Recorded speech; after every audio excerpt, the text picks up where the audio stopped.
شروع اللہ کا نام لے کر جو بڑا مہربان نہایت رحم والا ہے۔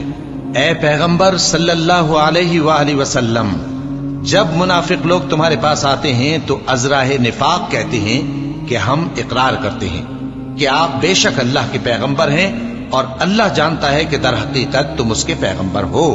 اور اللہ ظاہر کیے دیتا ہے کہ منافق یقیناً جھوٹے ہیں۔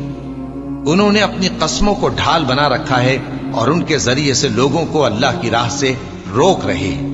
کچھ شک نہیں کہ جو کام یہ کرتے ہیں برے ہیں، یہ اس لیے کہ یہ پہلے تو ایمان لائے پھر کافر ہو گئے،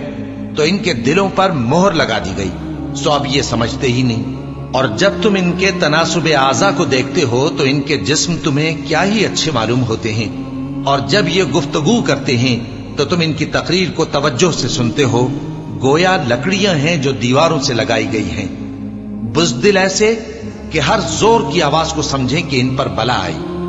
یہ تمہارے دشمن ہی ہیں، سو ان سے محتاط رہنا،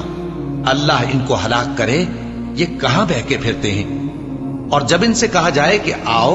رسول اللہ صلی اللہ علیہ وآلہ وسلم تمہارے لیے مغفرت مانگیں، تو سر ہلا دیتے ہیں،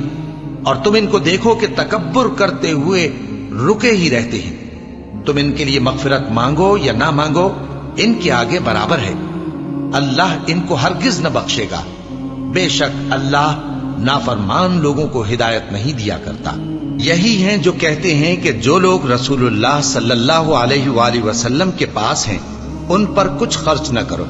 یہاں تک کہ وہ خود بخود بھاگ جائیں،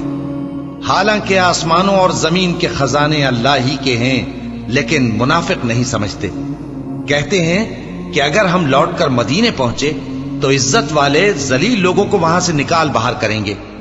حالانکہ عزت اللہ کی ہے اور اس کے رسول صلی اللہ علیہ وآلہ وسلم کی اور مومنوں کی، لیکن منافق نہیں جانتے۔